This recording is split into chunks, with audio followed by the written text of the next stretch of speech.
Good morning class 7। यहाँ हम start कर रहे हैं ज्योग्राफी का chapter number 13, environment and its components. So what is environment and what are the components of environment. So basically environment क्या होता है? Environment means surround us. जो हमारे आसपास का वातावरण है वो इन्वायरमेंट होता है। ओके, तो अब जो इन्वायरमेंट है, इन्वायरमेंट का हिंदी में मतलब है पर्यावरण। सो अब इन्वायरमेंट की अगर हम बात करें तो इन्वायरमेंट हमारे आसपास जो भी है, सराउंडिंग है हमारी, उस पर हम डिस्कस करते हैं। So components of environment, abiotic components. जैसे इन्वायरमेंट के कुछ अबायोटिक कंपोनेंट्स हैं, लिथोस्फीयर, हाइड्रोस्फीयर, एटमॉस्फेयर। तो मैं यहाँ पे टर्म्स को डिस्क्राइब करूँगी, what is hydrosphere, what is lithosphere and what is atmosphere.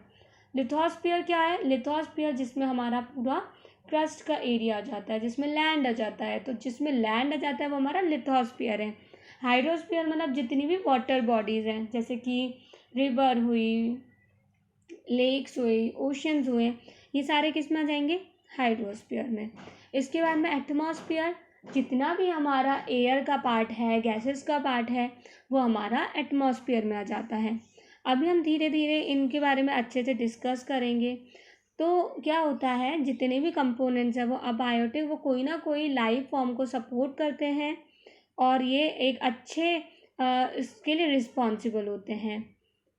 तो अगर हम देखें हमारे एयर में जो ह्यूमिडिटी है, एयर में प्रेजेंट है और यही कहीं ना कहीं लाइफ फॉर्म को सपोर्ट भी कर रही है। तो जितने भी, ये तो बायोटिक कंपोनेंट्स हो गए। अब बायोटिक कंपोनेंट की बात करें तो बायोटिक कंपोनेंट्स होते हैं हमारे human beings, animals, plants, micro organism, जो भी लिविंग थिंग्स है वो बायोटिक कंपोनेंट्स में आते हैं। तो यहाँ पे हमने बायोटिक और अबायोटिक दोनों देखा, लिथोस्फीयर, हाइड्रोस्फीयर, एटमॉस्फेयर देखा। तो जितने भी हमारे प्लांट्स हैं उनको स्पेशल अटेंशन की ज़रूरत होती है अगर उनको ग्रो करने में। तो ये सारी चीज़ें हमारे इन्वायरमेंट में आ रही है। बायोटिक अबायोटिक कंपोनेंट्स हो गए और हमारे लाइफ फॉर्म्स हो गए। तो अब इन्होंने क्या किया है, इन्वायरमेंट को डिवाइड किया है, डिवीज़न किया है। कैसे? हमने इन्वायरमेंट को 4 स्फीयर्स में डिवाइड किया है। ये देखो यहाँ दिया है, biosphere, hydrosphere, atmosphere, lithosphere. Atmosphere, biosphere, lithosphere, ये तीनों मिलकर बायोस्फीयर बनाते हैं। क्लियर? अब क्या, हम सबसे पहले यहाँ पे अच्छे से डिस्कस कर लेते हैं एटमॉस्फेयर। तो एटमॉस्फेयर क्या है? एटमॉस्फेयर एक इम्पॉर्टेंट कंपोनेंट है हमारे इन्वायरमेंट के लिए। जो अर्थ है हमारा, वो पूरा अर्थ के आसपास एक एयर का एनवलप बना है जिसे हम एटमॉस्फेयर बोलते हैं। एटमॉस्फेयर हमारे अर्थ सरफेस से कितनी दूरी पर है? 1000 किलोमीटर तक एटमॉस्फेयर है। लेकिन 99% जो एटमॉस्फेयर का है वो हमें सिर्फ 32 किलोमीटर तक मिलता है। जो हमारा एटमॉस्फेयर है वो हमारे अर्थ से जो है अर्थ के बहुत पास है। किससे? फोर्स ऑफ ग्रेविटी से जुड़ा हुआ है और उसमें गैस मॉलिक्यूल्स का मिक्सचर है। जो मॉलिक्यूल है वह स्मॉलेस्ट पार्टिकल होता है सब्सटेंस का फ्री स्टेट में। इसके बाद में यूजफुलनेस ऑफ एटमॉस्फेयर। अब एटमॉस्फेयर की यूजफुलनेस क्या है? तो पहले तो कोई भी अदर प्लैनेट है सोलर सिस्टम का, वहाँ एटमॉस्फेयर पॉसिबल नहीं है, प्रेजेंट नहीं है, ये सिर्फ अर्थ पे प्रेजेंट है। तो ये हमारे लिविंग थिंग के सर्वाइवल के लिए बहुत ज़्यादा इम्पॉर्टेंट है। एटमॉस्फेयर जो है वो एक नेसेसरी कंपोनेंट है बायोस्फीयर का, और बिना एयर के हमारी लाइफ पॉसिबल नहीं है। So life is not possible without planet, without our atmosphere on the planet, right. तो जो, और अब जो एटमॉस्फेयर की बात करें तो एटमॉस्फेयर एक शील्ड की तरह भी काम करता है अर्थ पे, हमारी अर्थ को प्रोटेक्ट करता है कॉस्मिक रेज से, जो हार्मफुल रेज हमारे अर्थ पे आती है उनसे।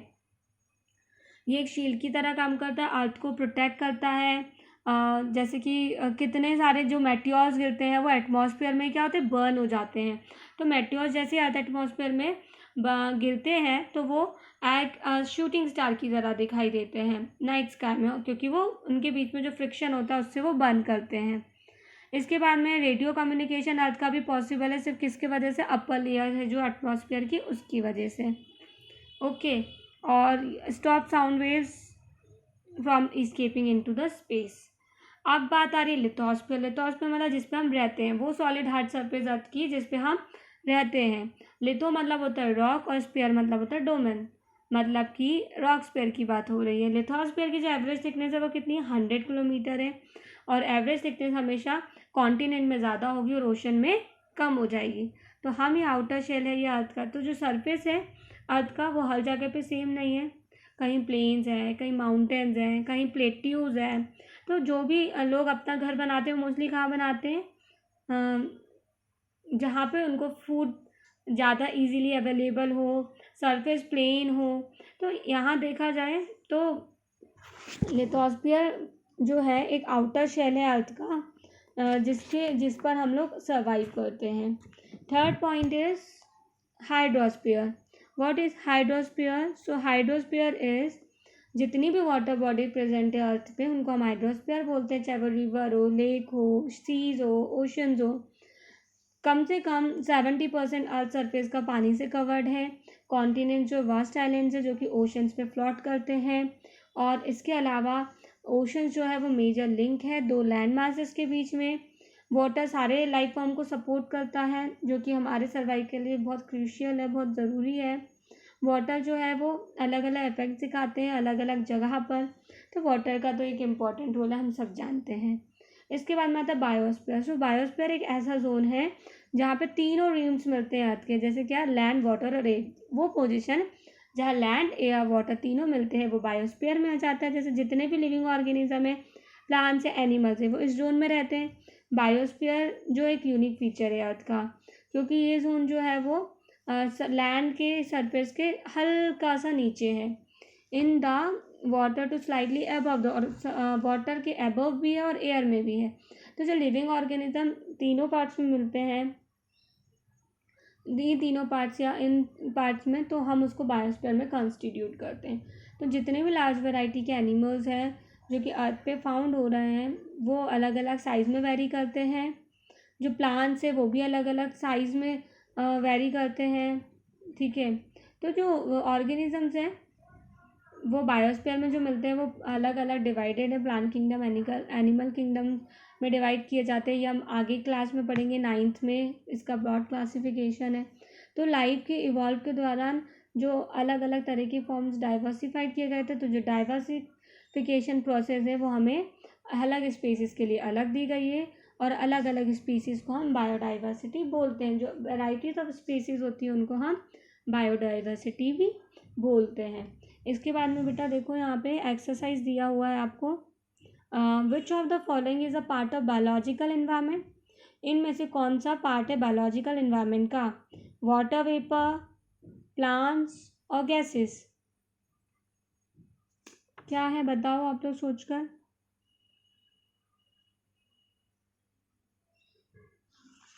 ओके, ये आपको वैसे खुद ही फिल करना है, मैं आपको समझा देती हूँ, ठीक है। बायोलॉजिकल इन्वायरमेंट मतलब जिसमें अर्थ में सब कुछ बायोलॉजिकल इन्वायरमेंट का आ जाए, जैसे कि वाटर वेपर और गैसेस। तो हम यहाँ पे क्या बोल सकते हैं?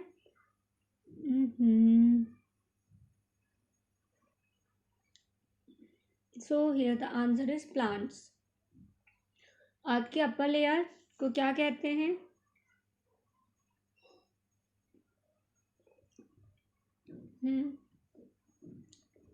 Yes, atmosphere. How much of the earth surface is covered with water? Yes, 70%। Atmosphere does not protect us from, किससे हमें प्रोटेक्ट नहीं कर सकती? फ्लड से। जो एवरेज थिकनेस है लिथोस्फीयर की वो कितनी है? 100 किलोमीटर। वैरायटी ऑफ स्पीसीज को क्या बोलते हैं? बायोडाइवर्सिटी। जो 3 कंपोनेंट्स है इन्वायरमेंट के वो कौन कौन से हैं? Lithosphere, hydrosphere, atmosphere. The atmosphere, which is made up of mixture of gases, is held close to the earth by the force of gravity. The atmosphere acts as a shield. Ocean provides us with food and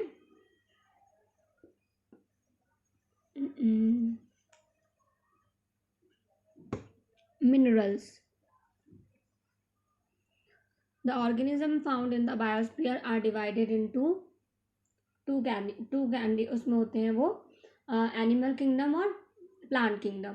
all the bodies present on the earth together constitute, जितनी भी bodies है अर्थ पे वो मिलकर क्या बनाती हैं, biosphere. अर्थ जो है surrounded by envelope of air which is called atmosphere. Dash is the only planet in the solar system that supports life, earth. Okay, lithosphere provide soil and important minerals, yes. Biological environment include both abiotic or biotic components, no. Lithosphere, hydrosphere and atmosphere together make life possible on earth, yes. Human beings and animal together constitute the social environment, yes. Diversity means variety, yes. Thank you so much.